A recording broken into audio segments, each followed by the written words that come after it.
What do you get when you cross a know-it-all newspaper columnist with an awkward, unsophisticated everyman? Yeah. Well, I'm just not sure about that right now.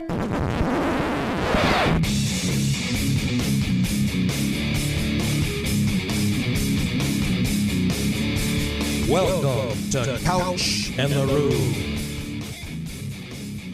Welcome to Couch in the Roo, presented by Skymint Premium Cannabis. If you are looking for a cost-effective holiday gift for somebody that they will love, that they will appreciate you, no sweater, no bullshit, just something to help get them through the holidays in early January, Skymint's got great deals going on right now with their 12 days of holiday, and I just picked up 2 packs of gummies for somebody for a Secret Santa, and it fit under our price level. So I'm telling you, that's a great option for somebody. Obviously, you got to know the person a little bit. Go to skymint.com for location information, and as always, you can use the Couch in the Roof promo code CouchInRoof20 for 20% off at any location.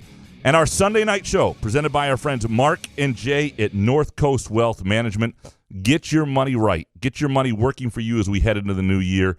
Call Mark and Jay at 248-626, 248-626-2000, 248-626-2000, or email them at info@northcoastwm.com and let them know Couch in the Roof sent you for a free consultation to see if Mark and Jay at North Coast Wealth Management are a fit for you. Jason, how you doing, man? I'm doing good, buddy. And yes, I was at Skymint as well, getting my sisters their Christmas gifts. I gave my one sister, Kelsey, her gift early because she couldn't wait. She couldn't wait because she was just so excited. Oh, gotcha. I see what you're saying. No, I'm just kidding. I just said here, she's like 23, 26, I think. 25? Anyway, she's old enough we don't have to hide. Wait, this is your sister and you know how old she is? Yeah, they're younger than I am. Anyway, on to you. All right, so Graham. We got the Couch Christmas card. Yeah. When we got home on Saturday. So I'm like, wow, man, this is really great. Text Graham, hey, man, thanks to you and Elizabeth for the nice card. Are you do you have a cane in your hand? And all weekend, he doesn't even respond to me. Sorry, I must have missed it. First of all, when did you send the text? Let's see here. When I got it. Treese got it out of the mailbox, and I was like, oh, cool. I was like, thanks for the card. Yeah, Saturday night. Do you have a walking stick in the picture? My wife and I got a little bit drunk on Saturday night. Just a little bit. So all right. I may have missed that. We got into some wine, and then there's some other stuff, and it was other stuff? No, I mean I'm just saying alcohol stuff, oh. and watch movies, and we did this thing. We got so drunk, and my wife would kill me if she knew I was sharing this, but it's we all get drunk. Yeah. Well, I don't anymore. Well, yeah. So we do this thing. You remember the movie Dirty Dancing? Oh boy, do I! So there's that scene where baby jumps off the stage into Patrick Swayze's arms, during the big ballad at the end. Right. So we try to do that off the couch. Like she runs off the couch. When we get really drunk, we'll play that song, and I will catch her, and we'll see if I can still do it. Is this in front of the window? I mean, could neighbors usually walk by and see you guys? I would like to think the shades are closed, but sometimes as drunk as we were, maybe we forget. So that happened last night. A story we're telling, presented by our friends at Midtown Brewing Get Company, out of the way. 402 South Washington Avenue in downtown Lansing. Great place to get a drink, have a meal, have a date anytime during the week. So answer the question. Yeah.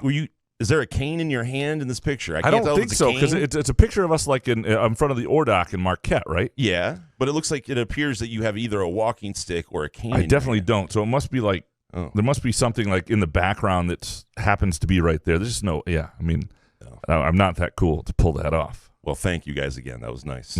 Absolutely. Well, we are going to dig into your hot takes, but we'll do ours first. Jason, are you ready? Yeah. All right, let's go. The NFL's ass. All right. I mean, I'm done betting on the NFL. I can't stay. What is this product we watched today, Graham? And it's not because I just lost my ass gambling today. Why are there pregame shows? Why are there pregame shows that are 3 hours long? Nobody knows anything. Rex Ryan, Randy Moss, all those people on all of these shows know absolutely jack shit. So what do we do going forward with the NFL, Graham? Do we bet it at all? So, I mean, come on. The Lions beat Arizona today. What the fuck is going on with this? It's hard because I had that in some teasers that when haywire Everybody for me. did. Yeah, I mean, it seemed like a sure thing. It wasn't one of those theme weeks though, where all the underdogs won. You know, you do. Yeah, you but do, it was just fucko football. I mean, all the COVID stuff and the injuries and stuff. I mean, this product is just garbage that we're watching. Well, and when it's unpredictable and you lose money, it's garbage. Absolutely. That's what you're talking about. Yeah, but no, there's gambling related things in here. I've never understood why the NFL is such a big gambling sport, because it is so hard. First of all, the lines, like a blowout line, a huge line is like 7 points in the NFL, 8 points. It's not like college football. There's just so little predictability, and these are all pros, and the difference between one team and the next from 1 week to the next can be very little. But how does Arizona come out that flat against a Detroit team that had a lot of defensive players missing and questionable to play? I understand that they don't have DeAndre Hopkins, but you still have Kyler Murray, who threw for 400 and some yards last week. And they came off the Monday night game, right? Yeah. They lost a tight game. So this will lead into my first hot take. In Dan Campbell, we trust. Oh, shit. And what I mean by this is you've got a team that's barely won all year, that is clearly likes playing for this man. And it's a bad team. It's a bad team with a bad quarterback that doesn't have a lot of talent at certain places. You know, it's got a running game that the weird thing about the Lions right now is at their almost shittiest point in our lives, the one thing they could do is what they could never do when they had Matthew Stafford, which is run the football, which is really infuriating in some degrees. It's like if there are a couple Lions teams you go, hey, if they had this running game, that team might actually done something, you know. But to see a team this late in the year in a game that really only it's better off in some ways if they lose for draft status and all that stuff. But to see them play with the competitive fire they did, to see them run the ball the way they did, to see Jared Goff knows he's ass at this point. He knows he's going to be shipped out of town at some point. He knows he's not the future. To see a lot of these guys know they're not part of the future. To see them compete for their livelihoods, for their jobs, for each other, for a situation, I don't think they're miserable playing for these guys. And I've said it before, I don't know if Dan Campbell is going to be a good NFL coach. I think right now there's a lot of evidence that there are certain elements that aren't very good. But a big part of being a good coach is having guys who want to play for you and play hard for you. And when you're an awful team, that's a real trait to have that, because they're going to be bad for another year. And so this guy, you know, maybe a year from now it looks like they can't take the next step with him. But he is an ideal bad team coach because guys want to play for him. And he's learning it too. They're not that good. I was just impressed with the over. It was because it wasn't like, I mean, Arizona did not play well. They did not come out with any sort of vigor or anything. But I was impressed with the Lions today and their approach. I mean, they just looked focused, dialed in, aggressive, competent this late in the year, in a year that's gone completely south. They've already got their one win. It's not like they're going to set records or anything. I was impressed. I mean, Houston looked competent today. Well, what does that mean? To be honest with you, out of the two, Dan Campbell and Brad Holmes, I honestly trust Dan Campbell the most. I want to see Brad Holmes make a decision that impresses me. I don't know. Maybe in this next draft that will happen. We'll see. But his trade with Stafford and picking up Goff's contract that the Rams never thought they would get rid of when you had a better deal on the table with Carolina at the 8th pick and a third. We'll see what those two draft picks become, right? But I get the Dan Campbell, but it just seemed, I've seen it all. I've seen regular coaches like Ucla come in, the names, any kind of coach you can imagine, Caldwell, another player's kind of coach. If they play for the guy, that's great. But you got to remember, these guys are also want a roster spot for next season. Totally. And I'm not saying he's the answer long term. I'm just saying there are a lot of coaches. We've just seen a guy that nobody wanted to play for, Matt Patricia. Oh, yeah. And so if you're going to be bad, you might as well have a guy that guys want to play for until you're good. And then you got to make a judgment, and we'll see how it goes. I was impressed with him today. As for the draft thing, this isn't a year. This would piss me off, I think, if this was a year where there was a clear star quarterback at number one. And you were like, but this isn't a year where there's even a quarterback is among like the top 8 to 10 prospects. Yeah. So I don't know that it makes that big a difference if you're 1, 2, or 3 right now. I just don't. And so I'm okay. Well, when you need everything, it doesn't really matter what, for a second or third pick, your guy's going to be there. I'd rather see a culture of competing right now. And, and they showed that today. And I thought that was kind of cool to see. We're on the bandwagon then. On the Dan Campbell bandwagon. We're biting kneecaps now. Absolutely. All right. What is your second hot take? Charlie Woods this weekend. Tiger Woods. They lost to John Daly and his son. But Charlie Woods, I actually have his rookie card, which is really kind of sad that I actually have a 12-year-old's rookie card. But Charlie Woods, watching that kid stripe the ball, he's got the same mannerisms as Tiger Woods. But I was thinking, Graham, has there ever been another athlete like Tiger Woods that everyone loves? You know what I mean? Like, of all the faults that he's had, and I'm not saying he's done anything really that, I don't know. Well, you know what I mean? Here's why, the infidelities, the car crashes, all of that shit. And still, I can't. Do you have anyone in your life that hates Tiger Woods? No. I can't find anyone. No, yeah, there might be some women out there who think he's just a douche. And I think even women are like, yeah. oh, Tiger. He's got a couple things going for him. One, he doesn't play a team sport. So there's not like, you think about Michael Jordan, for example, or even Magic Johnson, who, I learned to like later in life. But Magic was from Lansing. Magic seemed like the greatest dude in the world. I fucking hated that motherfucker growing up because I was a Bad Boys fan. You know what I mean? Yeah, you still like Magic, though. I still sort of like, now I like Magic, and I sort of grew to like Magic, but I was a Pistons guy. I didn't care that he was from Lansing. Yeah. And so what I'm saying is when you have team sports, and I apologize for the language, it's a little early on a Sunday night for the MFer. But when you're playing... We're dropping MFers now? When you're playing team sports, there's going to be people who don't like you because of the team you play for is against their team. When you play an individual sport, it gives you an opportunity for people to, there's just not as much hate out there. And golf is the most popular individual sport in this country, and he is the most transcendent athlete. It was just really cool to watch him and his son and watch. I mean, Charlie Woods has to be like the next up and coming in the next, 8 years? That kid's going to. We'll see. So it's like those little leaguers, right? You see in Little League Baseball that are great pitchers when they're 12. Yeah, but their father isn't Tiger Woods. No, I put my money on this kid. Yeah, there's no doubt. The kid has, like any teacher, he's got the best teacher as his father, right? Yeah. All the top equipment. I don't know. I just thought that was cool. It was cool to see. It's cool to see. And you're right. I see Tiger Woods out there for all his faults and everything. I enjoy watching him out there. I enjoy watching every bit of his journey. Listen to you gush. That last Masters run he had was incredible, and there's a part of me that hopes that some point left in his career he's healthy enough for one weekend that he's magical again. You know what I mean? But it just seems like everyone in the media is scared to ask him the tough questions. He only does like Golf Digest or something. Well, like he's that, real interviews. Careful. Yeah, he's real careful with who is able to talk to him. But it's just like I've never seen another athlete. I know he, like you said, he plays the individual sport that everyone is like, oh, Tiger Woods. They're just rooting for the guy. It was the dominance that we had never seen. It was the fact that it was not just another white male. It was, and he was just a really appealing character for a long time. And then we like a redemption story. We do. We like guys that, multiple, apparently. Multiple redemption stories. Yeah. All right, my second hot take.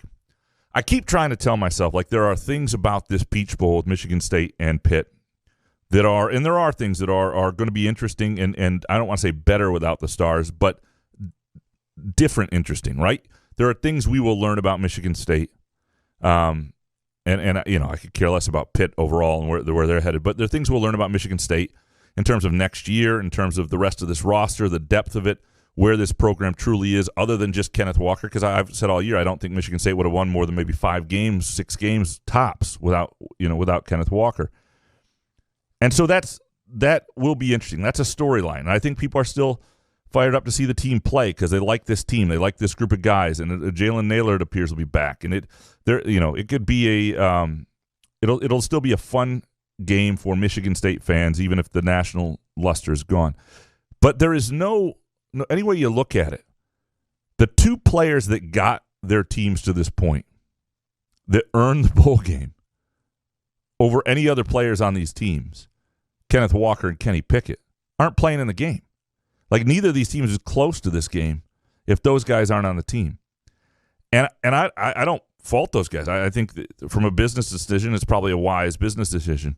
And there have been other bowls. I know this isn't the first time we've run into this. You do have 2 top 6 guys like in the Heisman and other major awards. I mean, Kenneth Walker at this point is like a consensus All-American.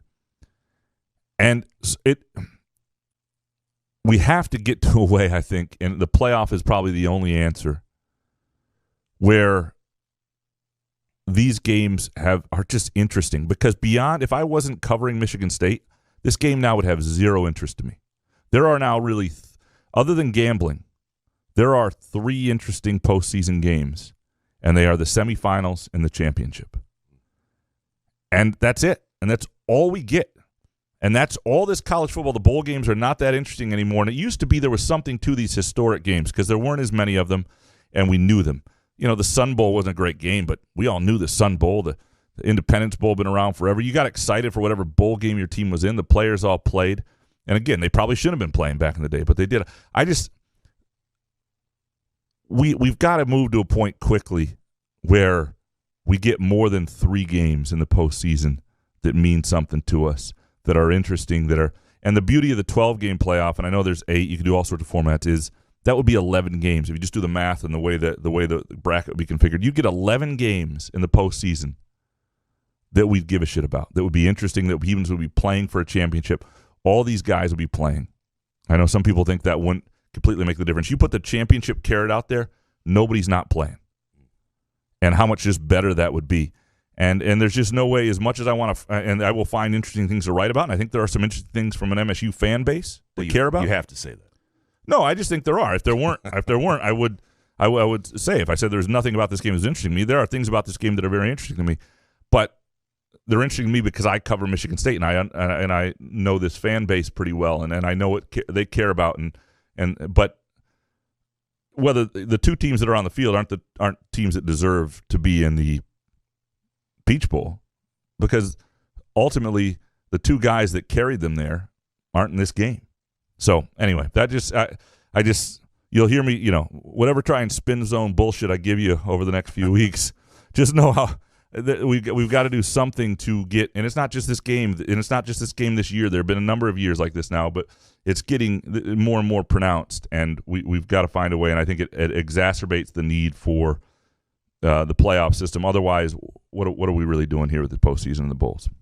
I'm going to kind of piggyback on yours with my third hot take. I was talking with my buddy about how to make these games kind of interesting, and I just honestly, Graham, I disagree with you. If it's a 12-team playoff and the 11th or 12th seeded team, if you have a first-round pick or a top 10 pick, I still don't think they play in that playoff. I think you have to incentivize it with a name, image, and likeness in some of these bowl games to make these players want to play. If there is some financial incentive to winning the Peach Bowl, maybe Pickett stays, maybe Kenneth Walker plays in that bowl. Well, I would love to see this. To stay with this, because I think this would be a great idea. These bowl games are about money, right? And so and they give away all these gifts. And I'm not saying it would always be enough money to get people to play, but you could do it straight out. So the bowl games, if a team was in a bowl game, some percentage was going to the players.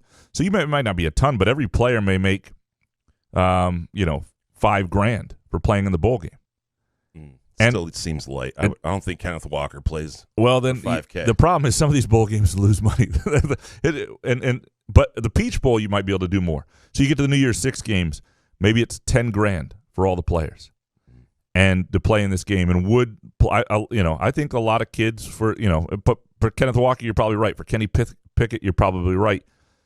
I think the playoff, the incentive to play for a championship, to compete for something that's meaningful, is what's missing.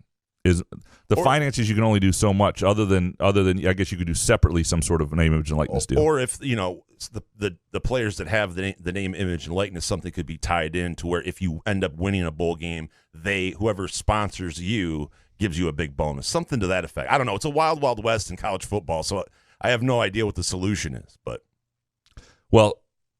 college football should just call Mark and Jay at North Coast Wealth Management, and so should you if you are looking for ways to get your money working for you, or you have questions about investing for retirement, Social Security benefits, saving for your kids' college education, if they deserve to go to college. Obviously, that's a big if.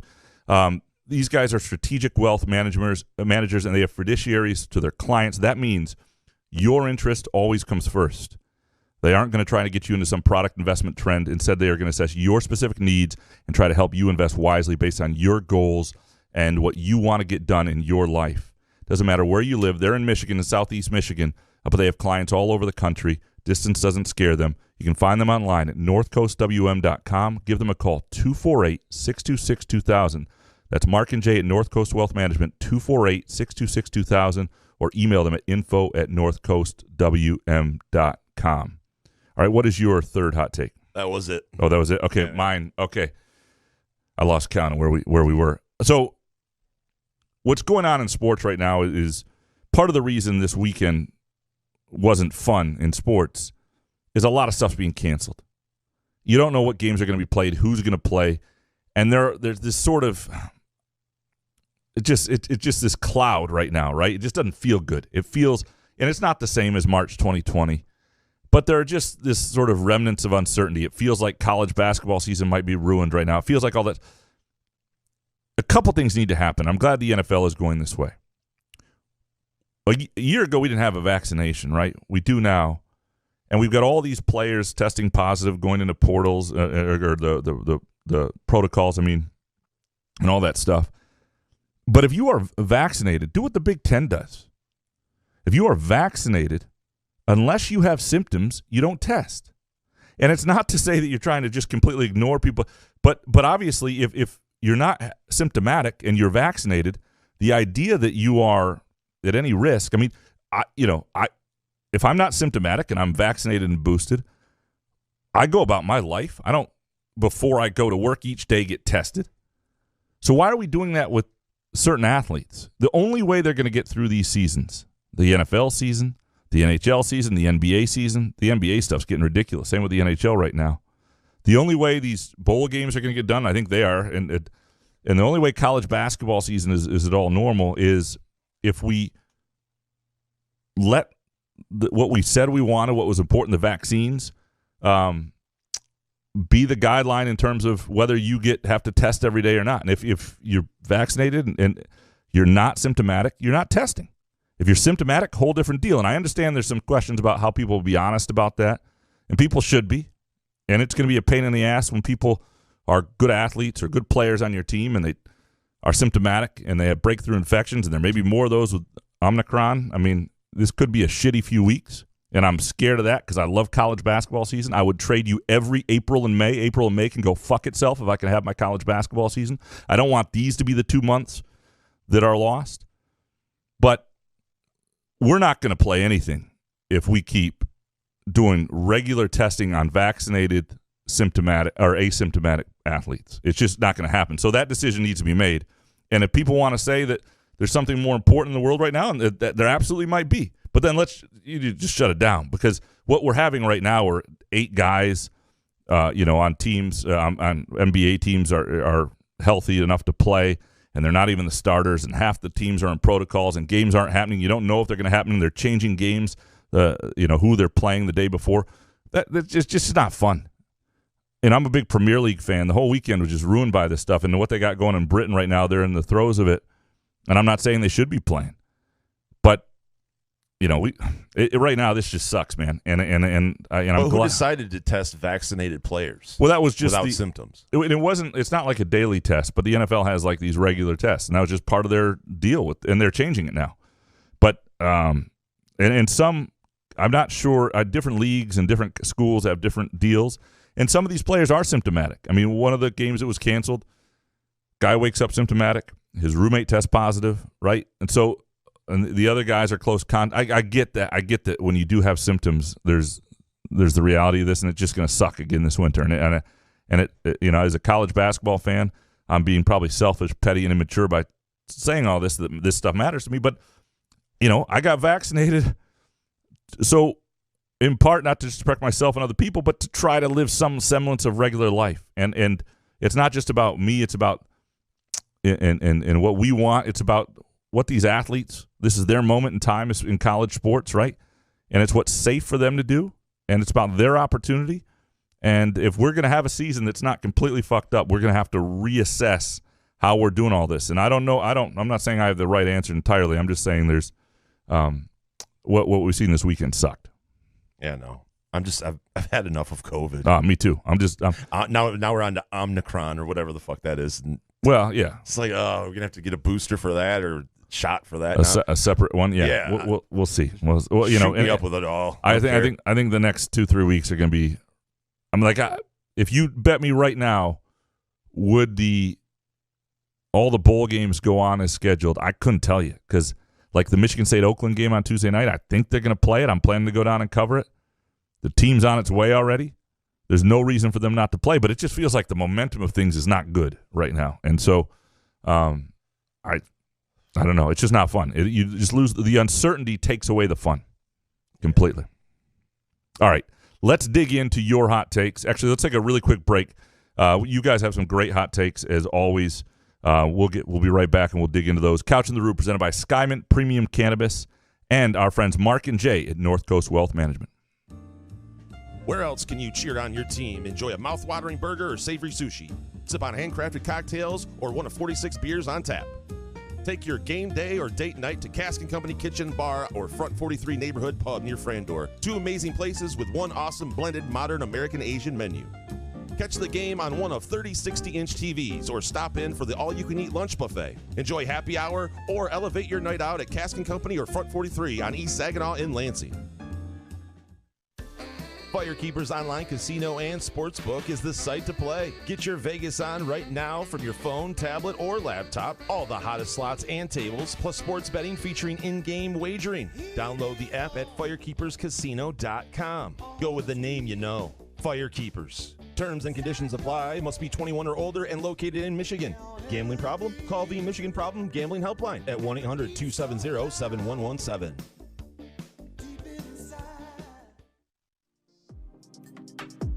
Wherever you are on your cannabis journey, let Skymint Premium Cannabis be your guide, your friend, and your place. Whether you're curious about cannabis or a seasoned connoisseur, Skymint's knowledgeable staff will help you with a vast selection of products to choose from to fit your needs. Skymint believes access to the best cannabis helps people do good and feel good, so they grow it right here in Michigan, giving you high-quality, locally grown cannabis at highly accessible prices. Visit skymint.com for special offers and location information throughout Michigan, and use the promo code CouchAndRube20 for 20% off your first visit. Skymint Cannabis. You'll love this place. Come enjoy irresistible, award-winning, handcrafted donuts and locally roasted coffee at Groovy Donuts. Surprise your family or coworkers with special holiday designs and flavors, or put the perfect finishing touch on an event with a custom order. Birthdays, weddings, gender reveals, our friends at Groovy Donuts are your answer. Experience the Groovy Donuts difference for yourself on Lake Lansing Road in East Lansing or in Williamston. Get more information or place an order at groovydonuts.com. Find Couch in the Room podcasts on Spreaker, iTunes, iHeartRadio, Spotify, YouTube, Facebook, Google Podcasts, CastBox, and the Rube's favorite podcast addict.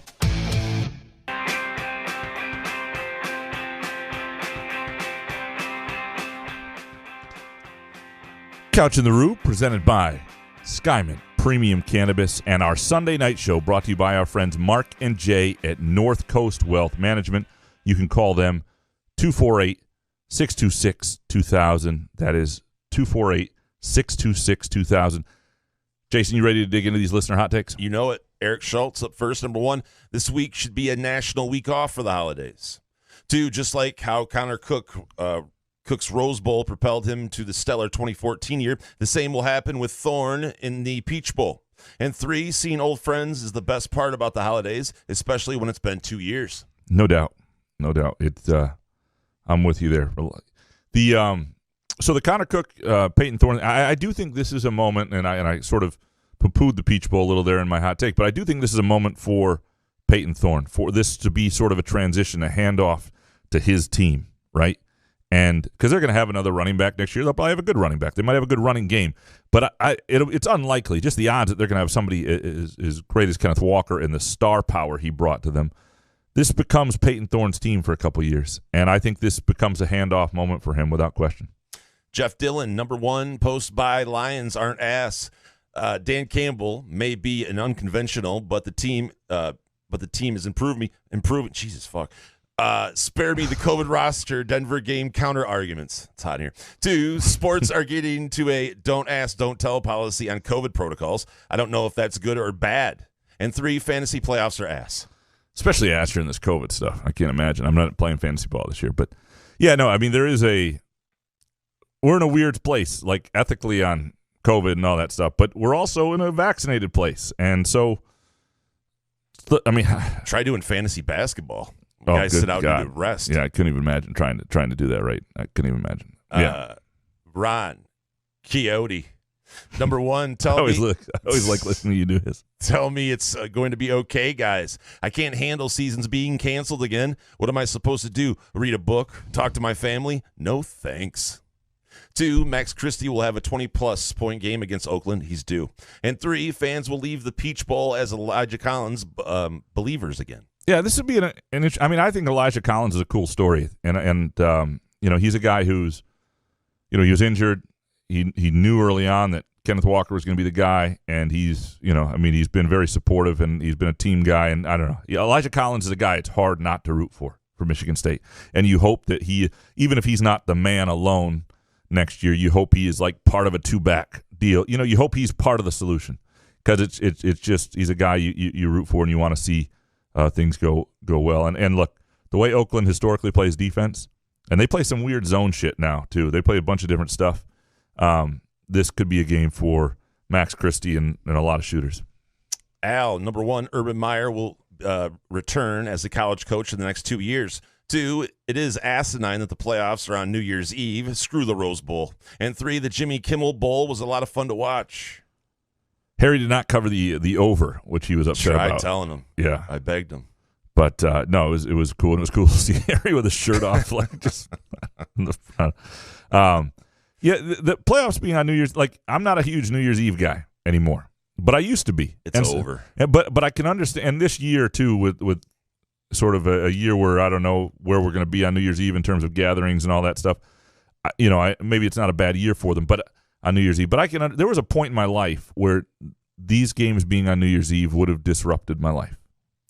And I can understand for some people why they would be annoying to have them on New Year's Eve. New Year's Eve for me doesn't matter. To my wife, doesn't really matter. Before you were married, was it a big deal? Not in the last few years, but I did age like 25 to 30 even before that in Chicago. But at 25 to 30 almost every year with friends in Chicago, and you do that thing where you like go to a place and you spend $100 to get in with a wristband and it's free drink, all that sort of stuff.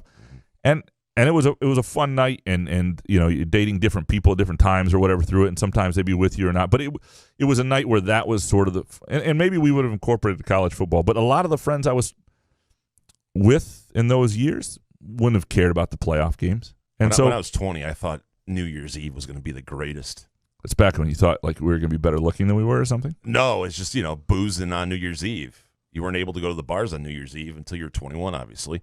So we like built it up to this thing, and like 5 years in a row, it's just complete ass. And then like we were like 30, and the last opportunity was just like go to someone's house. We set up a roulette table, blackjack, poker, and we just that was the most fun we had. Not going to bars and stuff. That was to me, it's being around people you like, and because you're ringing in the new year to me with people you want to spend time with, and that's. That's much more important to me than I've had some weird, like I had a New Year's Eve once where a buddy of mine, Russ Eisenstein? No, but another buddy, like he came and met us at a bar and said, "Hey, I'm at a house party. You got to come to this house party. It's just down the street." So we walk over.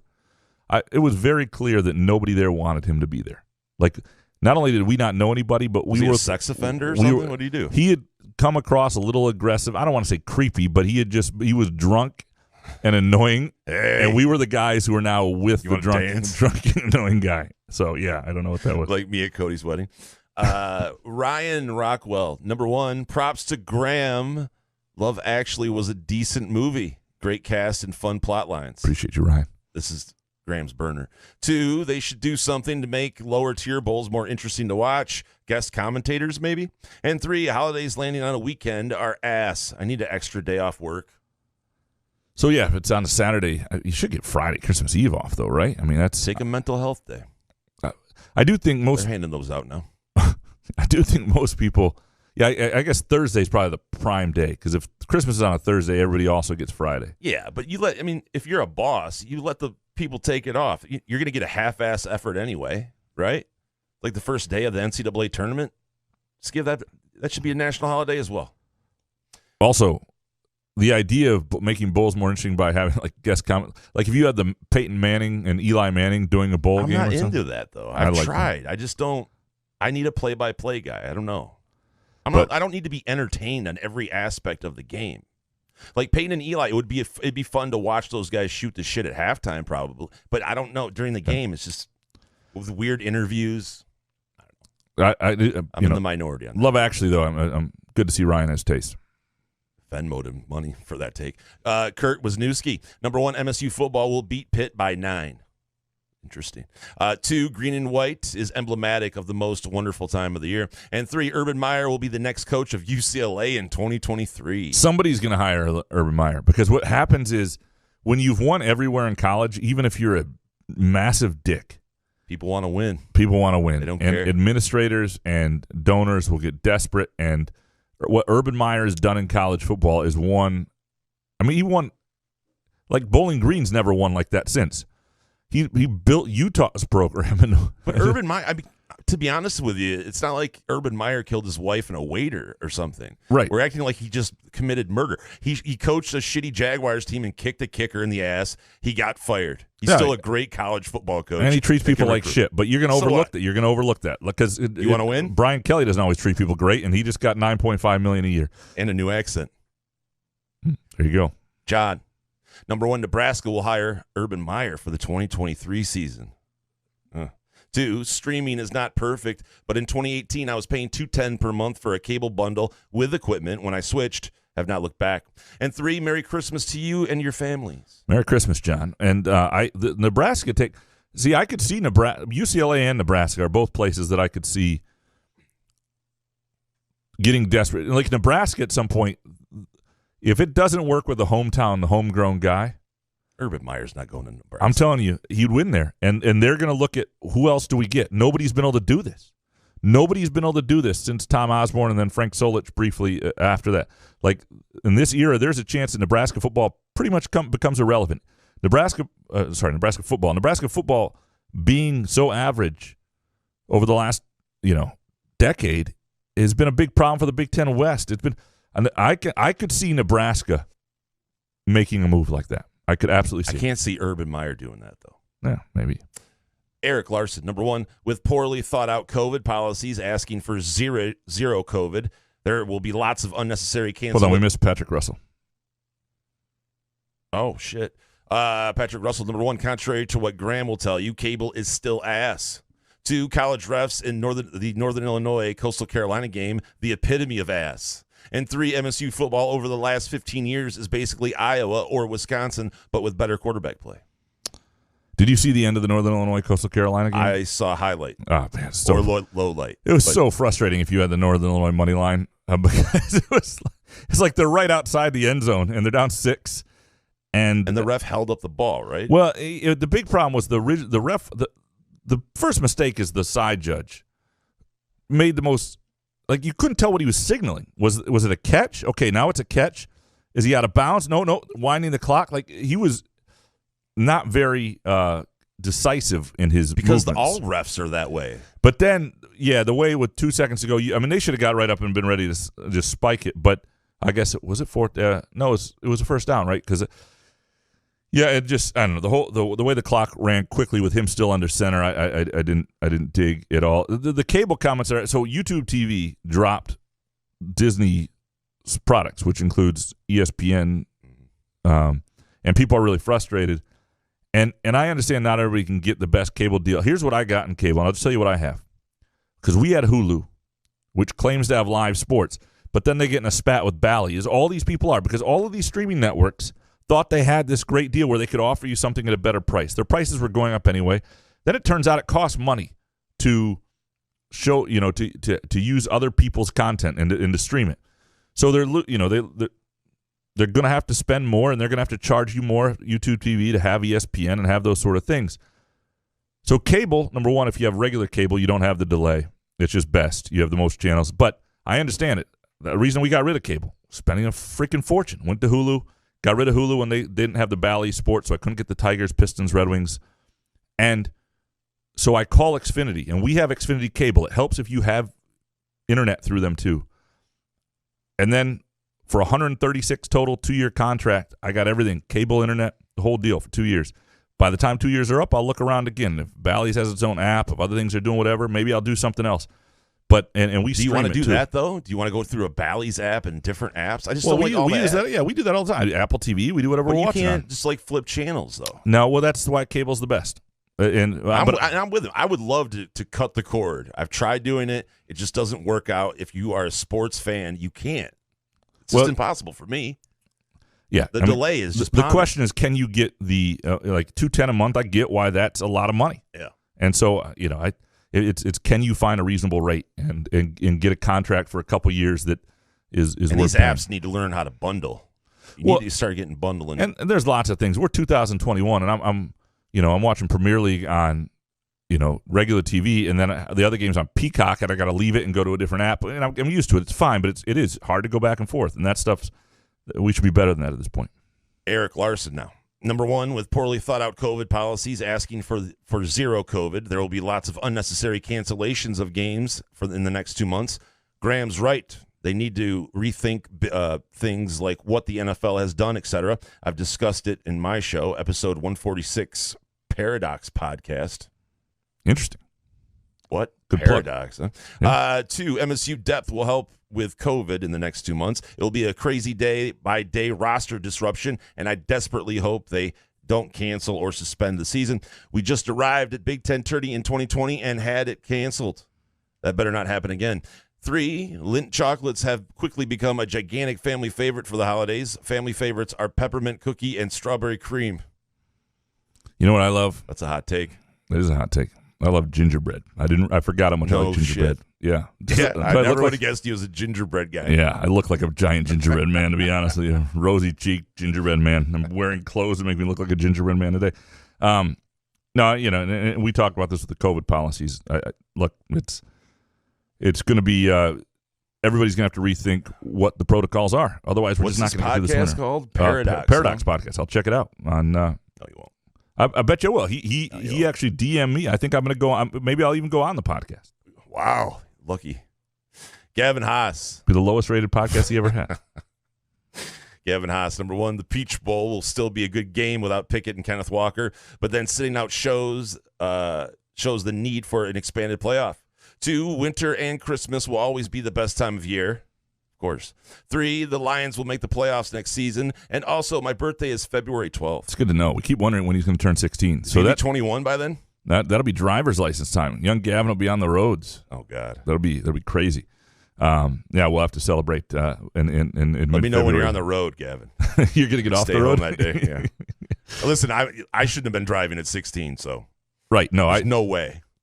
I think about my the first time I tried to change the radio station while driving, because you don't have any experience, you don't have any natural instincts on things, and I started focusing on the radio, and I'm just swerving all. I mean, it was just awful. I mean, Were you hammered? What are you talking? You couldn't just change the station? I was 16-year-old Graham. Because when I moved, he had a boner when I moved the like dial, I also moved my wheel hand on the wheel. That was yeah. They don't teach that in driver's ed. All right, Derek Spartan. Number 1, name, image, and likeness deals should include requirements to play in marquee games. 2, 12-team playoff would not eliminate the problem of players sitting out, but it would help restore the prestige of bowl games. And 3, still exciting to go to the Peach Bowl because bowls are still exciting events. It is. There is still some, pizzazz to it or something. That's the right word? I do think we disagree on this. I think it would stop players from sitting out because you don't see players sitting out of the 4-team playoff. I think if the championship's still there, and maybe I'm wrong, but definitely if you had different bowl games as part of the playoffs, the question will be how much bowl games are part of the playoffs, and are there any games on campus sites, and how that all looks. I do think this solves a lot of it, though. There might still be a player here or there who doesn't want to do it, and you're on a team that you don't think really has a chance. But if Michigan State was in the playoff this year, I'm telling you, Kenneth Walker's playing. Ben, happy holidays to Jason and fellow listeners. Thank you for the joy. He said Graham in there. Oh, shit. I'm sorry. Happy holidays to Jason, Graham, and fellow listeners. Thank you for the joy 3 times a week. 2, fans will tire of the high roster turnover every year by 2023. See Crouch and Horst. 3, good for Walker, not playing in the bowl. Go get paid. And hated bonus take. New Year's Eve is the worst holiday of the year. Appreciate you, Ben, and happy holidays to you as well. The worst holiday of the year, New Year's Eve? St. Patty's Day. Okay, why do you hate St. Patty's Day? I hated it when I was drinking too. Getting up at 5 a.m. To drink? Yeah. Well, it's just ridiculous, right? Just being at a bar at 6 a.m. and then eating green eggs and ham, or what do they eat? Yeah, What do the Irish eat there? I'm Just with gross. I'm with you. I've had good St. Patty's Days and ones that are like, what the hell are we doing here? And I used to hate it when I lived in Chicago because all my places, it was just like a random Thursday, and all my places I wanted to go to just do my normal day were packed with people, right, and smelled like piss. But my bigger issue with St. Patty's Day is when it hits the beginning of the NCAA tournament, which is a lot of years, and you go to a bar to watch a game, and there's some Irish fuck playing music on a guitar, and you can't hear the game, or there's just like St. Patty's Day is a great deal, great day, but it can never. Like, it's got to be superseded. It's superseded by the NCAA tournament. If the NCAA tournament is happening, St. Patty's Day has to be designated in a few little quaint places. I've had some good experiences and some fun St. Patty's Days in different cities, and I'm British but love the Irish. But I don't hate the day. I would say the worst holiday to me is Valentine's Day. Yeah, maybe July 4th. 4th of July. Yeah, 'cause you know what it is. Yeah, you don't like fireworks. I don't. Yeah, and I don't like I didn't have a lot of people to barbecue with for a long time, so I was jealous of people. I didn't like that holiday. No one invited you. Yeah, I didn't get invited a lot, so I was kind of lame, and I was jealous and didn't like it. So there's that. Delton Dave, number one, name, image, and likeness sponsors want bang for their buck. They will start insisting players play in the postseason. 2, Izzo has something special this year. MSU won't lose more than 3 more games this regular season, 26-5. 3, Tuck will be breaking out one of his special Cubans after the Peach Bowl. So I don't know. And the thing about most name, image, and likeness sponsors is at this point they're mostly massive fans. They're boosters, but they're massive fans of the team, and they're fanboys of these players too. They're not like, and. I just think they've got a different perspective on it. I don't think they're going to start. Now, I'm not going to say at some point they don't want bang for their buck. And maybe there will be some that are like, hey, we'll pay you this if you play in the bowl game, and that'll be part of the deal as a separate aside. And I could see that at some point. I could see, if you're a car dealership that has Kenny Pickett, and you could say, hey, we'll do a promotion with you if you play in this game, and we'll pay you an extra $25,000 or something like that, and then Kenny Pickett might consider it, and that would be up to him. Then I could see that sort of thing. I could see that instead of going top 10 in the NFL draft, play for $25,000. Well, what I'm saying is he would think he was doing both. It's worth a little more of the risk of injury. Again, you're right. For a guy like that, it's. I think the place there's a little more room for it is the guys who are not going to be drafted as high, but are still going to be NFL draft picks. But not if you're a top 10 guy, the money's just so great. Do you really need the extra $20,000 right now for, to play in the bowl? Spartan 18770, number one, TV providers are scum-sucking leeches that make lawyers look like saints. Wow. 2, 95% of people driving in the mall parking lot are ass. The other 5% are asses of the asses. 3, more of a question. What am I supposed to do to stay awake till your 11:35 p.m. start time? Total cockburn. Got to do coffee, man. No, you can just, get up early in the morning and listen or watch. But yeah, no. Get some cocaine. Cocaine is good. Cocaine and couch the rube. Or what you do is there are lots of different gummies at Skymint. They have gummies that give you energy. Oh, here we go. Right? Yeah. And or as the show winds on and we start to drown on late in the show, you got different kinds of Skymint, and it can help put you to sleep, and you have a great night's sleep, and you can figure it out. Verbal melatonin. Yeah, right. Yeah. Eric Ziegler, number one, the YouTube TV, Disney, ESPN debacle led me to rashly deciding a road trip to the Peach Bowl was necessary. Which will be less expensive than your cable bill. 2, took my niece and nephew to Little Caesars Arena for the Pistons-Rockets game on Saturday. A mere 30 seconds before tip-off, my niece leaned over and said, "Now starts the dribbling and the squeaking," which is how I'll refer to basketball henceforth. Appreciate you, Eric. And if you had a third take, I missed it, and I apologize. I love that. The squeaking, the dribbling and the squeaking. First of all, I think bowl game road trips are fun. I think sporting road trips are fun. And so regardless of who's playing, Atlanta's not a bad city. The hotel prices aren't horrible. And I think it's, I hope things just don't get so messy in the next few weeks that this sort of stuff seems irresponsible to do, because we've been waiting a long time to do this sort of stuff. Josh Heathius, number 1, went to the Pistons-Wings doubleheader yesterday. Pistons are unwatchable. 2, Red Wings will win Detroit's next title. And 3, LCA is a great venue for both, but the atmosphere and fan experience for the Wings is far superior. It's not even close. And everybody's favorite bonus. When you're up big at the blackjack table, learn to walk away before you give it all back. That's so hard. It's so hard to do. Can't do it. You know what? If you're on a heater, you got to go, but it's yeah. I mean, because there's so many because that's what happens. You're up a certain amount and you don't walk away and you lose 50 or something. You're like, okay, now I need to get back to where I was. I'm just going to play till I get back to that point, and then you're down 100. Then it goes to hell. What really ought to happen is Mark and Jay at North Coast Wealth Management ought to have their cards at the blackjack table. And so when you get a little bit ahead, you start thinking, I really ought to make my money work for me in the market. I ought to be, not looking for the quick score. I ought to look about my, making my money work for me over the long period. I want to retire with wealth.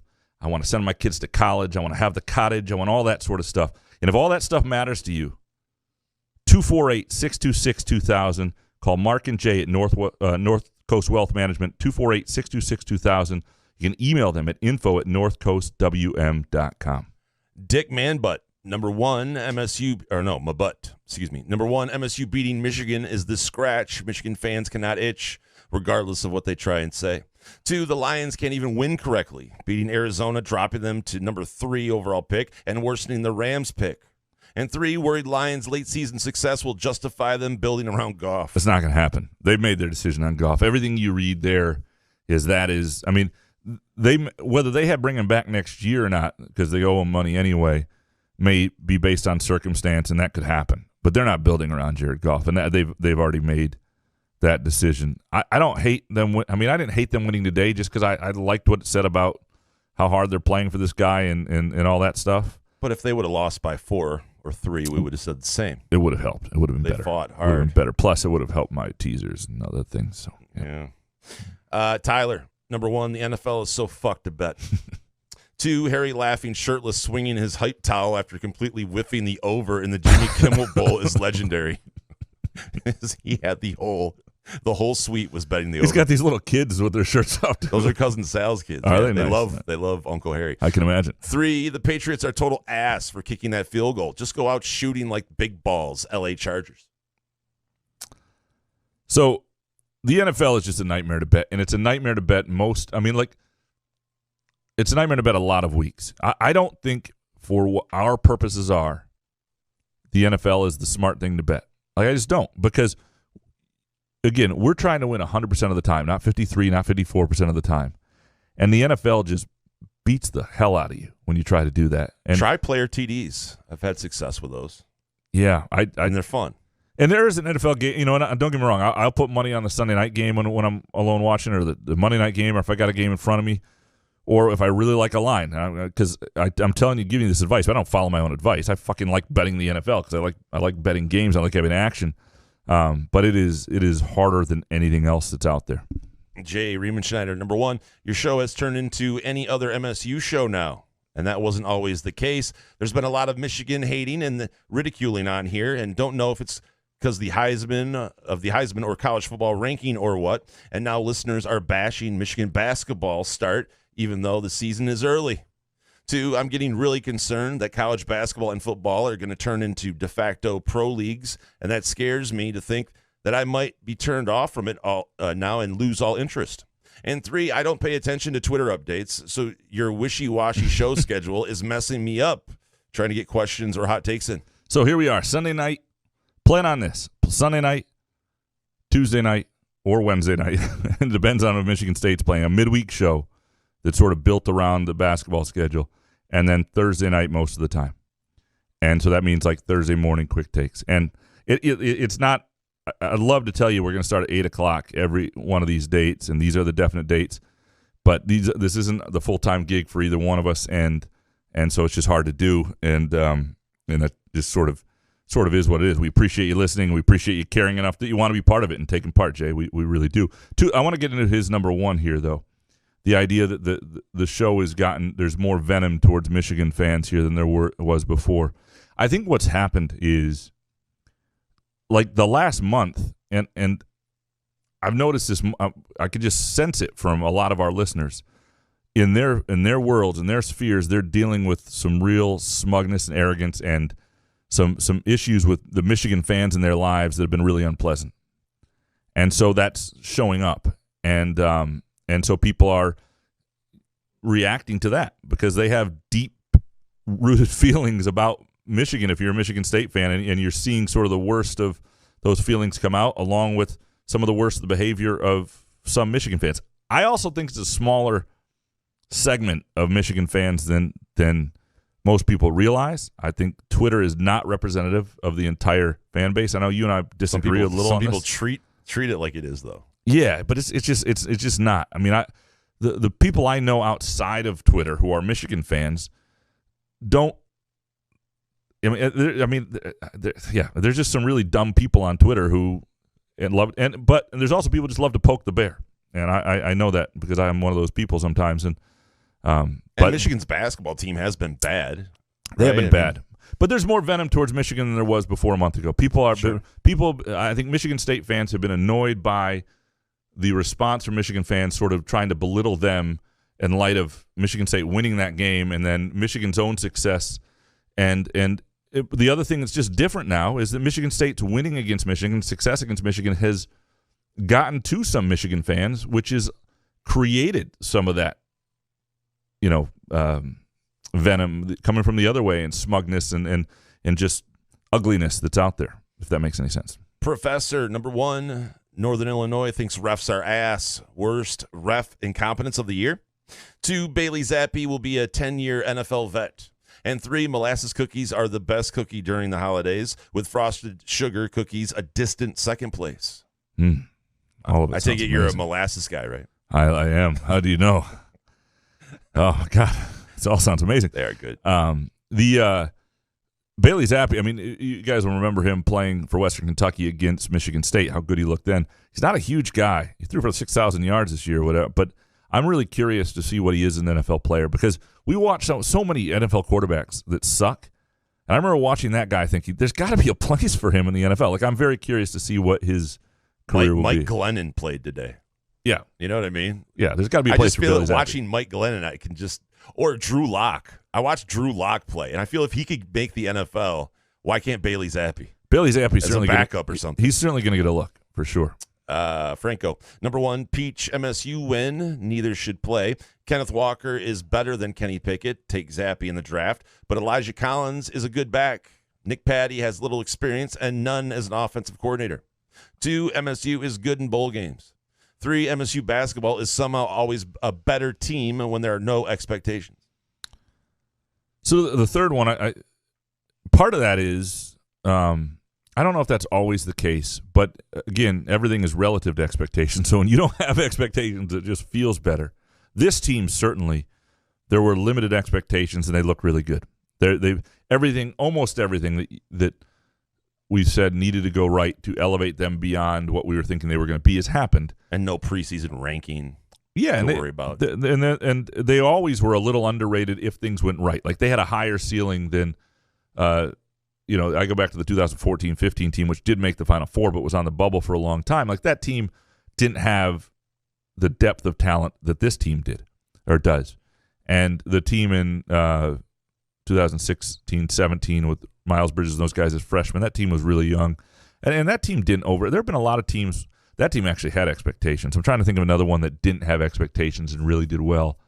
But this team certainly, I think, for that reason, partly, I think it's a likable team. And they play a fun brand of basketball. They have decent point guard play. They've got some guys that have grown into being good players and have stuck around that are likable characters like Gabe Brown and Marcus Bingham. And I think I just think there are a lot of likable guys. I think this is going to be a team you're going to enjoy, and I just hope that everything we're going through right now doesn't screw up the next 2 months because it could be a fun basketball season. The Danimal up next. Number 1, Elijah Collins will run for 200-plus yards in the bowl game. 2, flying over the holiday sucks. Was supposed to be visiting my family in Michigan already, but after sitting on the tarmac in Houston for 2 hours, last night United canceled our flight, and the next available isn't until Monday. Yeah. And 3, 11-day stretch without any MSU basketball is brutal. Whoever comes up with these schedules should be metaphorically shot out of a cannon. So I do think they wanted to play a game this weekend, and it just didn't work out. They always take the finals week off as much as they can. But I agree, it's not. You sort of get into it, and the worst part is you get into it because they give you Big Ten play. It's not like you're just into it playing Texas Southern anymore. You're playing actual Big Ten games, and they just take it all away for 11 days. And I think that's hard on people. I'm sorry about your travel woes. Traveling can, man, I'm hoping none of that stuff happens to me on the way down to Atlanta, and especially right now, there just aren't as many flights. Flights get canceled a lot easier. I'm flying out of Lansing, which seems to cancel flights left and right. We'll see how it goes.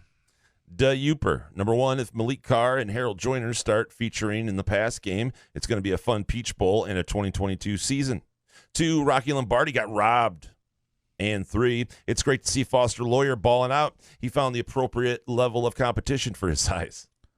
He's been great, and I think part of it was new competition, but I think part of it was just a new start in a place where that didn't know him as a high school player, where the expectations were different, where he just got to do everything clean slate. Rocky Lombardi, and first of all, you see that tweet. He's coming back for another year at Northern Illinois. Really elevated that program. You've got to feel good for a guy, and this is what the transfer portal is. This is why anybody complains about the transfer portal, and while I think there are serious issues with it, and for a lot of kids, it's not going to be best. A kid like Rocky Lombardi, who loses his starting job, should not have to sit out to go to Northern Illinois and have this kind of success and end of career he's having, and in that experience. There's just no way. That's the counter. Anybody who says, they should have to sit out, and look, do I think it's better for most kids to have to sit out? Do I think it's better? Probably. Do I think it's healthier if they're not enticed to transfer so easily? Probably for most kids.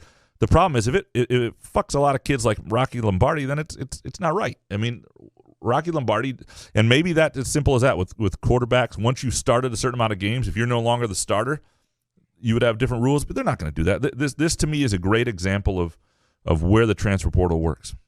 Ken Chu. And frankly, same for Foster Lawyer.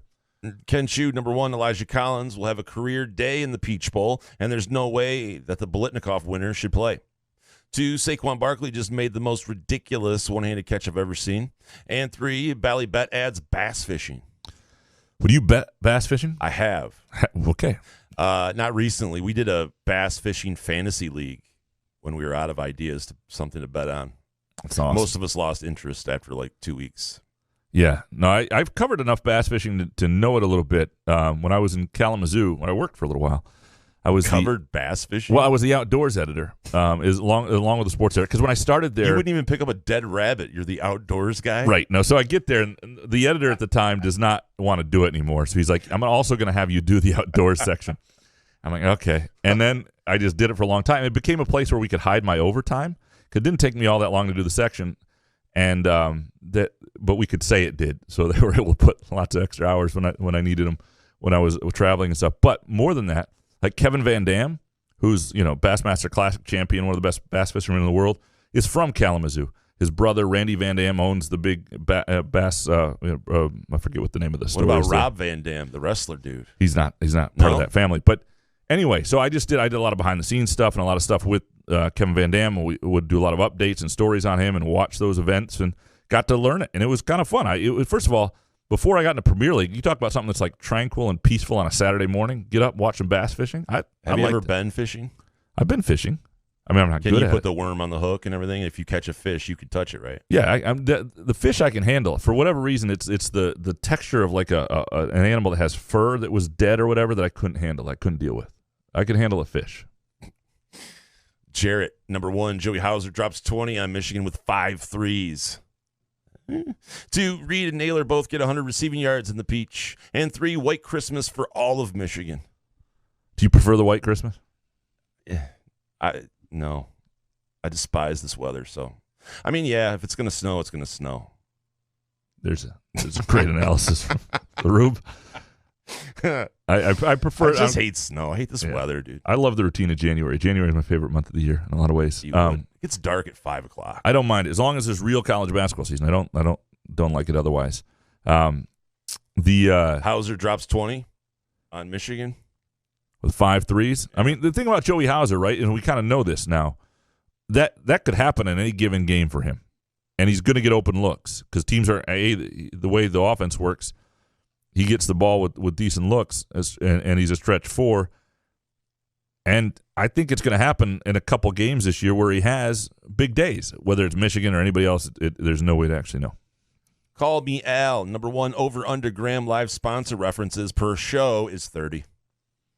Hammer the over. 2, I'll drive the over with a story worth telling. In 1999, an MSU male gymnast neighbor took a dump on the floor of our house after we moved. Washed those floors at 151 North Harrison. It just rocked a grumpy on the floor. 3, appreciate you both. Merry Christmas. Appreciate you. Merry Christmas, Al. What is wrong with people? I don't know. But speaking of the over-under on live show sponsor reads. That reminds me of Skyman. Yes. I'm telling you, if somebody takes a dump on your floor, I would recommend Skyman to get through the night. Like, or you get high and pick up a human turd. Or if you're going fishing or if you got to touch a dead animal, Skyman for anything that's unpleasant. Like that my new thing in life, if I got to do something unpleasant, I'm getting stoned because I just. So you're stoned right now? Well, yeah, that goes without saying, naturally. You go to skymint.com for location information. Remember, right now they have the 12 days of holiday at Skymint. Some fantastic deals going on right now, including in certain gummies you can get 4 for $30 right now. Just fantastic. And I'm talking packs of gummies, not 4 gummies themselves. Some really good stuff going on at Skymint. I made them part of my Christmas giving and also my own Christmas gifts, and things like that. Again, skymint.com for location information and specials. What's the mindset of someone that just takes a dump in the middle of a floor? Like you don't have to pee at all, or you pee on yourself? I mean, it's so bizarre. Yeah, it's weird. You lose in that situation. You're not like ruining someone's life. They're like, oh my God, there's a human turd. Anyway, Josh, number 1, the college football playoff ruined the Rose Bowl. It meant something when it usually matched the Big Ten versus Pac-10 champs. MSU played in the last real Rose Bowl. I think Graham was greatly overestimating fan excitement for a return to Pasadena when that was still in the cards. 2, Feliz Navidad from Mexico City with a little less mezcal. I might have caught in the Spanish portions. Apparently he had a video of a guy on the street playing Feliz Navidad. All right. 3, instead of wasting 400,000 gallons of clean water every football Saturday, the troughs of Spartan Stadium should borrow from the Latin American technology and use ice. I'm telling you, when the urinals at the South Loop Club in Chicago, which was my spot when I was in the residence halls there and on State and Balbo there, I think even now have ice in them. I've always thought it was great. And first of all, I don't know. I just like peeing on ice. I don't know what that is, but why? I don't know. But I like troughs too. If they should absolutely have ice in the troughs at Spartan Stadium, I would make a point just to go down there to pee every Saturday from the press box. It's better than having the water running for right. That's the point. 12 straight hours. Yeah. That's totally the point. I want to get to Josh's first point though, that college football ruined the Rose Bowl. It did the playoff. It totally did. And I think Michigan State fans, as much as in 2013 would have loved the playoff because that team might have won a national title, to get to be part of the last real Rose Bowl and how much that meant to people, and it had been 26 years, I think is something people will always cherish. And I do think that people would like to go again and love that experience. But you're right, it won't be the same. And the MSU fans will never prefer that to the playoff, for certainly. But I do think the Rose Bowl would be their number 1 bowl game other than the playoff any year. And so I think there's still some energy for that. Dark Mantonio, number 1, it's crazy that fan bases of schools get put down or hated on as if the few talk radio callers or commentators on articles that have their voice heard are a true representation of an entire fan base, when it's probably always just a very vocal minority. 2, I know they help pay the bills, but your show is now like a 2-hour sponsor ad read. Hey man, it's getting Stout-esque. Hey man, they don't just help to pay the bills. They are the bill. They pay. I mean there's no help. Yeah, they pay. 3, Jason, you dissed some old lady and the other lottery players for holding you up at the gas station, and I think you said they have a problem. Given your gambling addiction, don't you think that's just the pot calling the kettle black? Wow, some real venom here from Darkman today. Yeah, but I don't sit there in a gas station when you're just trying to get either gas or a pack of fucking gum and sit there and go, yeah, I'll take the Broncos. Can I tease that down to 3.5? And I just have no regard for the people behind me because someone read their horoscope this morning and said you should play the 3-digit lotto and play 315. I'm sorry. If you play just numbers, you're rooting for three numbers. That's worse than gambling on sports. Sports is actually legit, and sports is great. I'm sorry. I'm sorry if Brenda was your aunt or something, but I think he has a point here on the. I think he's a Michigan fan, and I do feel like there are a lot of sensible, reasonable Michigan fans that, and if you're part of this Couch in the Rube listener community, and props, I appreciate having Michigan fans who do listen. I mean, I get it. At times it would feel like you're being attacked, but I think you got to understand that they are, and maybe it is a vocal minority, but it's a reaction to like the listeners who are dealing with that vocal minority feels like a majority in their life, and that's just what it is. And I think once the playoff ends, because there's a lot of anxiety among Michigan State fans about Michigan in the playoff. I think once that's over, depending on how it goes, some of that might get better. Gluten Weasel. Number 1, the Santa Rube story needs to be told every year at a special Christmas live show in cozy Midtown Brewing Company. Appreciate you. Great, another story I can tell in front of people that just stare at me. 2, the team with the best record post-playoff elimination should get the first pick. And 3, I'm sorry, but I just enjoy seeing the Lions win. Draft be damned.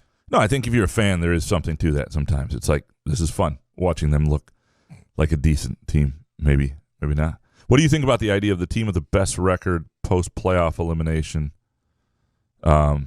gets the first pick, so you reverse it in the NFL? Like a team that doesn't get in the playoffs. How are teams like the Lions going to overpay draft picks forever, draft in the top 10? Yeah. So, you could argue that there should be a lottery or something else if there's some real tanking.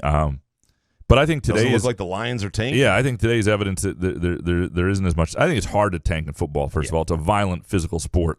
And the contracts are short. These guys are playing for jobs. Yeah, you're going to get hurt if you don't give everything you have. And I understand coaches can start younger players and things like that. I do like the idea of Jason doing live. Be it slam poetry, be it story hour. At Midtown Brewing Company, 402 South Washington Avenue in downtown Lansing. Slam poetry? Whatever it would be, but it would be a good, it's a great, cozy, spacious environment, great beer, great food, a great environment for something with Santa Rube telling stories. Jeff Oswald, number 1, Mike Oxlong was the best Macker name ever, unless you're the Gus Buster who spent 2 days yelling it out loud. 2, you should find subs to fill in while you're off. And 3, Merry Christmas, you filthy animals. Sorry, Graham. Unlike Home Alone, no Love Actually quotes are worth reusing. Jeff, we disagree greatly on that. But, subs are probably not going to happen. What are you talking about? Well, we're off next week. Oh, subs. Subs for the show. But if you could email who you suggest, who would you like to listen to? And we could see come in and do it. They see if they actually wanted to do it. What was your best Macker name you ever had for a team? I couldn't tell you what our team name was one time. I was on a team called Too Black and Too Strong. Of course you were. Absolutely. Was that recently? No. This is like junior high, early high school. Too Black, Too Strong.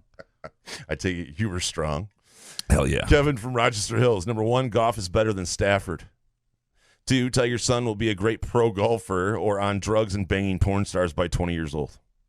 Or both. 3, Couch of the Rube t-shirt may be the best purchase of my life. Appreciate you, Kevin. Yeah. Goff is not better than Stafford. There's just not close. No. You do see things, though, with Stafford that, and you realize this in watching more of the Rams stuff, like there are certain things he's great at. And I thought the Monday Night Crew later on Monday Night Football last week, right, against Arizona, I thought Louis Riddick really broke him down in terms of where he's great and what you can't get from him. That like he's not the greatest quarterback ever. Like there's certain things he doesn't do. Like there are quarterbacks throughout time, Peyton Manning being one of them, and Drew Brees in their heyday and things like that, where you could just sort of, go to a pass-only offense and get away with it forever. You get it with Patrick Mahomes. And for a guy like Matthew Stafford, that doesn't work. Like he needs to have, other parts of the offense set up the play action. That's just not who he is, and that's fine. He's still got a, I think one of the announcers called it an arm touched by God. I mean, he's still got can make incredible throws and lead you somewhere. You just have to have a little more of a complete offense. Treese, weekend high notes. Number 1, why do we live in this cold-ass place? I know it's not that cold yet, but come on. 2, trade rumors with Patrick Kane. What the fuck? Loudly crying face. Oh, that was an emoji. 3, she called me, by the way. Like she was driving somewhere and goes, oh, my God. And I'm like, oh, my God, are you okay? They're going to trade Patrick Kane. Like, Jesus. 3, Christmas Vacation would be better without the attic scene. And if I would have known this, I don't know if we'd be getting married. Oh. That's crazy talk. The attic scene is the best part. It always makes you kind of tear up, right? I mean, it's ridiculous, the premise that they just absolutely leave him there. Right. They just like, he's got a car, he'll meet us there. And then he gets locked upstairs. But every movie, even Love Actually, one of the great classics of all time, has the scene that's the most famous scene maybe in Love Actually with the note cards at the door. I hate that scene. I hate that guy. I hate weak male characters. It's like Marius and Les Mis. Nobody needs that shit. And I just don't like that particular guy in storyline. And it's a very famous line where he's standing outside the door and he's got the little words written as the Silent Night or whatever is playing.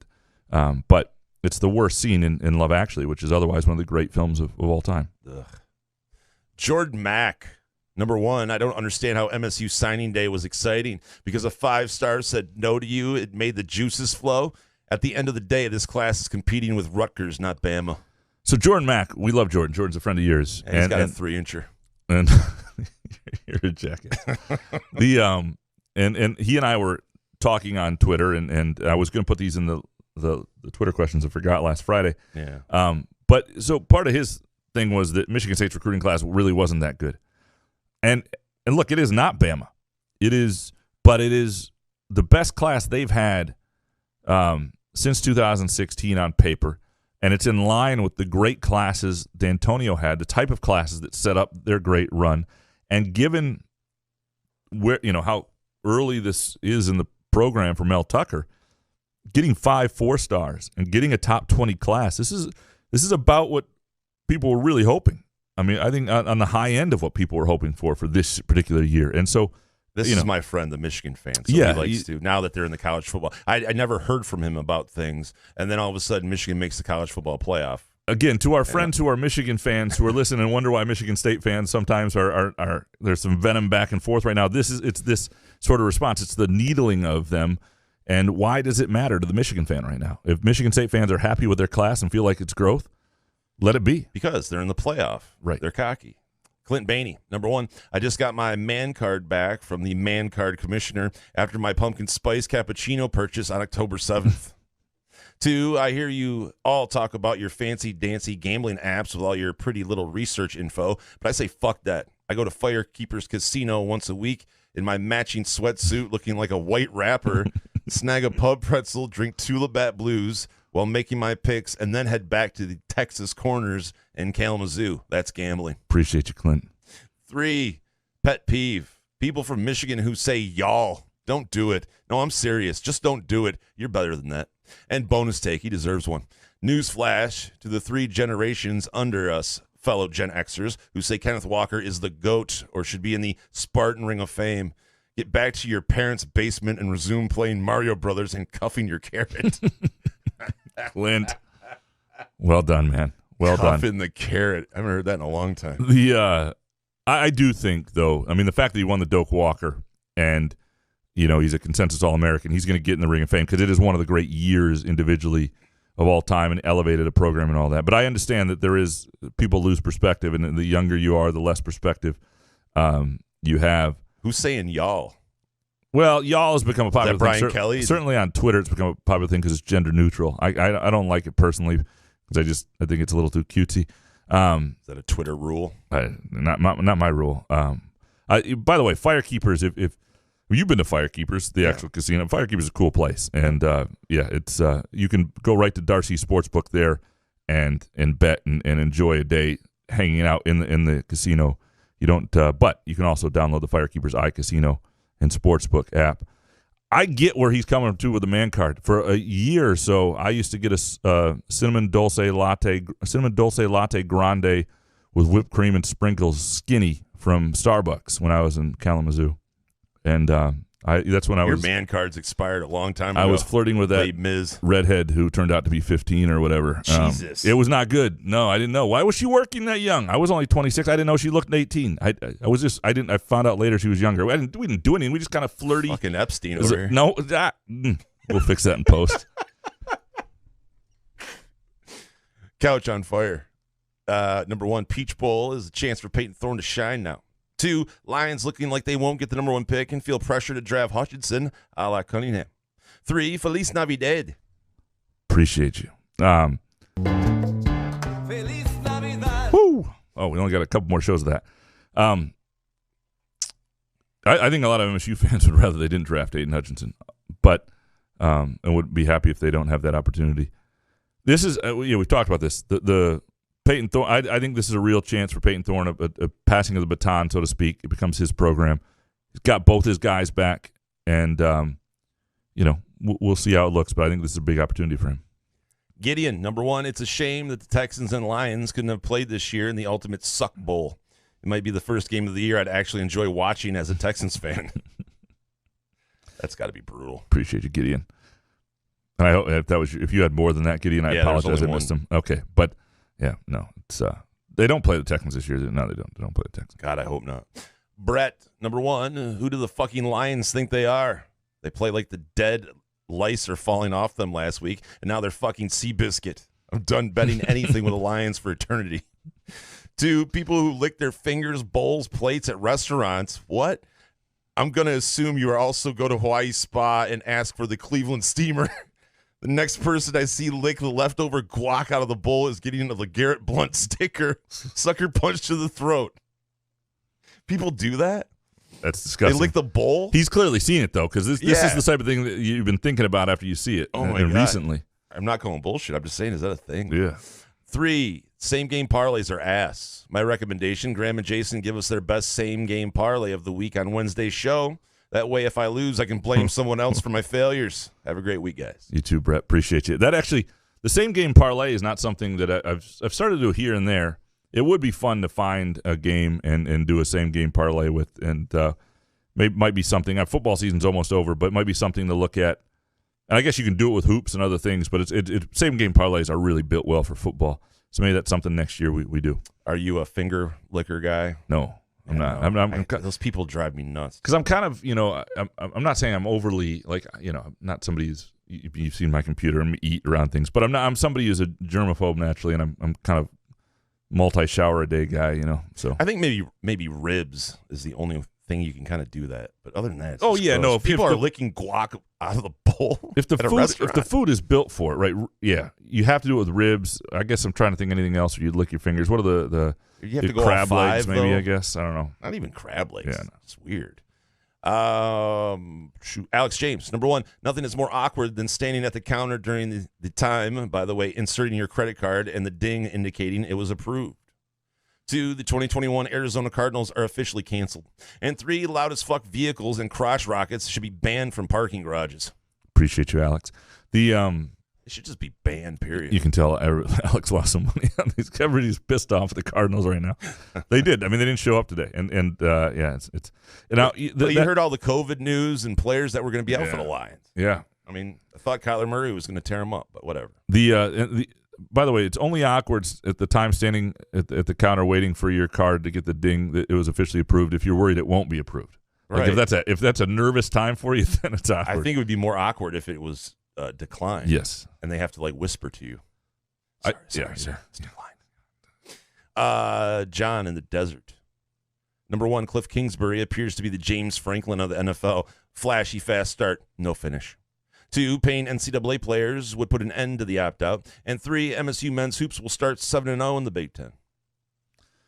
So the hoop start gets interesting, and this is why I really hope this season doesn't. I think it's going to be I don't know. I think it's going to be a fun basketball season if we can just sort of have a normal basketball season. I think they'll have elements of it. I just worry, does it get bad enough that we're not having fans in the stands or something gets, I don't know. I'm not going to think that way. I'm going to think positive and just react to whatever happens, I guess, from here on out. But when you look at Michigan State's Big Ten schedule, they are 2-0 already. They play at Northwestern and then host Nebraska to start. So they should get to 4-0. Then they play at Michigan January 8th. The Michigan, obviously a lot of talent, bad point guard play. We'll see. Then Minnesota and Northwestern, they host both of them. So if they win those games, that's what he's saying, 7-0. It really comes down to the winning at Michigan. They do that, you're 7-0 before you go to Wisconsin, to Illinois, host Michigan, to Maryland, at Rutgers, Wisconsin. It gets tougher after that. Jason Akins, number 1, support your local healthcare workers now more than ever. 2, the new Spider-Man movie is epically fun. And 3, does any other sport have a better regular season than college football? I miss it already. And bonus hot take, I hate my vacuum. Reply with replacement recommendations below. I'm a big Roomba guy. It does the work for you, and it's worth the money. It's one of the best. I actually bought it for my wife for like a birthday gift, and buying your wife a vacuum is not great. She loved it. I mean, it's it's like $400 or something like that, but you don't actually vacuum. It vacuums, and that's the best thing ever. Sometimes you like to vacuum. If you have like a Dyson, I like to vacuum sometimes. Well, you mean the kinds where it shows all the grossness? You know, that sort of thing? Yeah, why not? Yeah, no, we do that. What kind of grossness do you have in your house? Well, I'm just saying if you deep clean we have a vacuum like deep cleans the sofa or other things like that, and you see it in the water or whatever, and it's kind of gross. I don't know. But if we had one of those things that just like a Roomba, I would end up stubbing my toe and then throwing it against the wall. You don't throw them out 600. First of all, you name it, so it becomes a part of the family. Like Dusty is part of our family, and that. How long did it take you guys to brainstorm a name for it? Yeah, it was naturally Dusty was obvious. Are you a Spider-Man person? No. I mean, I'd see it if it was on, I guess. I don't know. I'm not going to go to the movie theater. Yeah. Give a shit. Hans Jurgen, number 1. I asked for anal sex as a Christmas gift, and there was a resoundingly rejected. Number 2, I don't need cannabis. My poor diet gives me all the kinds of feelings and hallucinations. And 3, my life has been boring since the last MSU basketball game. No MSU football or basketball equals purgatory. And bonus, Graham, I tried to watch professional soccer this weekend. There is a noticeable drop in passion and effort by the players compared to when they play for their national teams. The best thing about soccer is 45 minutes of action uninterrupted by commercials. I disagree. I think great. I mean, this weekend was not great because of all the COVID stuff was happening. But yeah, there is great effort from these guys. It's like I don't know. I just disagree. And maybe you didn't get a great match, but I'm fully on board on soccer. Soccer blows. And I'm sorry about number 1 for you, Hans. I apologize. I wish it had gone differently for you. Ask nicely next time. Upper Deck Jerk Guy, number 1, Christmas is overrated. 2, Peach Bowl is going to be a runaway win for Michigan State. And 3, anyone gambling on sports with this COVID shit going on is a moron. It doesn't make it tough. And I'll be honest, it's part of what, it's not fun. Do you think... We're going to financially recover from this. Do you see MSU as a runaway win in the Peach Bowl right now without Kenny Pickett playing? With that defense, no. Yeah. I don't see runaway win. I can't claim a runaway win. I would pick MSU, and I think the line's still favorable for MSU, though. I think that's a great way to look at it. We appreciate all of you, and we appreciate all of your hot takes. You guys are fantastic, as always. We will have y'all. We'll have one more show before the end of the year this Wednesday night. So MSU basketball plays Tuesday. We'll have a show Wednesday night. We'll do some Twitter questions. We'll have Harry on. We'll do some fun stuff before the holidays. Thanks to Midtown Brewing Company, 402 South Washington Avenue in downtown Lansing. Unbelievable place. I'm telling you, it's worth your time. And appreciate Skymint. Go to skymint.com for location information and specials. You can always use the Couch in the Rube promo code CouchandRube20 for 20% off. And thanks to Mark and Jay at North Coast Wealth Management. Look, if you've got financial questions or investment questions, Mark and Jay are here for you. 248-626-2000, 248-626-2000. Good show, man. Yeah, man. Couch in the Rube.